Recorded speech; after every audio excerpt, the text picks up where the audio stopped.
Hi hello welcome to ప్రతి channel. నేను మీ లక్ష్మిని మాట్లాడుతున్నానండి. హాయ్ అండి, అందరూ ఎలా ఉన్నారు? బాగున్నారా? నేనైతే చాలా చాలా బాగున్నాను. ఈరోజు నేను చేస్తున్న రెసిపీ ఏంటంటే రాగి సంగటి చేస్తున్నానండి. మెయిన్ అలవాటు లేని వాళ్ళు, అలవాటు ఉన్న వాళ్ళైతే రాగి పిండితో తినేస్తారు. అలవాటు లేని వాళ్ళ కోసం నేను చెప్తున్నాను.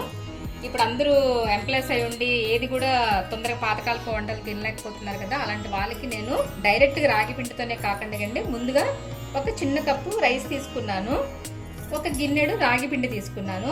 ముందుగా స్టవ్ వెలిగించుకొని గిన్నె పెట్టుకున్నానండి. ఈ గిన్నెలోని 2 గ్లాసులు వాటర్ వేస్తున్నాను. 2 గ్లాసులు వాటర్ వేసానండి. దీనిలోనే మనం కొద్దిగా సాల్ట్ వేసేద్దాము. ఇది బాగా మరగాలండి. వాటర్ అనేది బాగా మరిగినప్పుడే మనం ఆ రైస్ దీనిలో వేయాలి.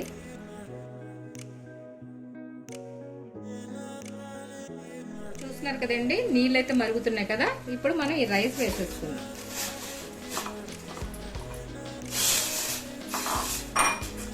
ఇలాగ చెక్క తెడ్డులతో ఉంటే కలపండి. అప్పుడు మనం పిండి వేసి తిప్పేటప్పుడు కూడా మనకి మెత్తగా అయిపోవాలండి. ఈ రైస్ కూడా మనకి బాగా మెత్తగా అయిపోవాలి. చూస్తున్నారు కదండి, ఇప్పుడు వాటర్ అంతా కూడా మనకి దగ్గరికి అయిపోయింది కదా, రైస్ కూడా ఉడికిపోయింది. ఇప్పుడు దీనిలో మనం పిండి వేసుకొని కలుపుతూ ఉండాలండి. ఎక్కడ ఉండాలనేది కట్టకూడదు.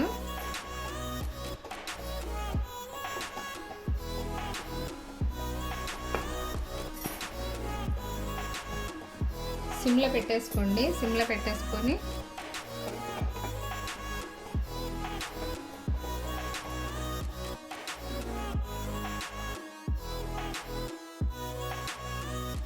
చూస్తున్నారు కదండి, ఇలాగ మెత్తగా చేసేసుకోవాలి మనం.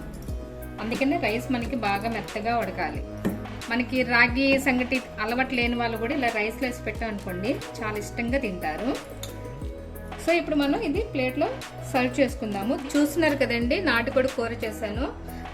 ఈ రాగి సంగటికి నాటుకోడి కూర చాలా చాలా బాగుంటుందండి. అది కూడా చిక్కగా ఉండకూడదు, ఇలాగ జ్యూసీగా ఉండాలి.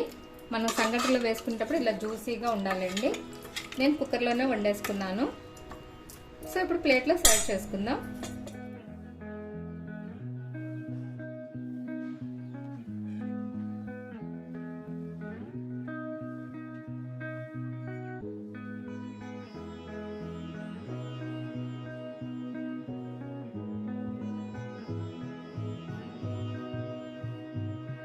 చూస్తున్నారు కదండి, సంగటి మన ఇంట్లో ఎలా చేసుకోవచ్చు. రాగి సంగటి అలవాటు లేని పిల్లలు కూడా ఇలాగ రైస్లో మిక్స్ చేసి పెట్టండి. చాలా చాలా రుచి అయితే బాగుంటుంది ఇలా నాటుకోడితోని. ఒకవేళ ఎనిమి తినని వాళ్ళైతే ఉల్లి చట్నీ ఉంటుందండి, ఉల్లిపాయ చట్నీ, దాంతో కూడా చాలా చాలా బాగుంటుంది. మనం ఇష్టంగా తినాలే కానీ దేనికన్నా బాగుంటుందండి. మా ఛానల్ చూసిన ప్రతి ఒక్కరికి పేరు పేరున థ్యాంక్స్ అండి. మమ్మల్ని ఇంకా ఎంకరేజ్ చేయండి. మీ సపోర్ట్ అనేది మాకు ఎప్పుడూ ఉండాలండి. కంపల్సరీగా మీరు ఇంట్లో మట్టికి ట్రై చేసి టేస్ట్ ఎలాగుందో నాకు కంపల్సరీ చెప్పండి. ఓకే ఫ్రెండ్స్, చూస్తున్నారు కదా ఈరోజు చేసిన రాగి సంగటి నాటుకోడి పులుసు. మీకు కనుక నచ్చినట్టయితే లైక్ చేయండి, షేర్ చేయండి, కమెంట్ చేయండి. అలాగే సబ్స్క్రైబ్ చేయడం మాత్రం మర్చిపోకండి.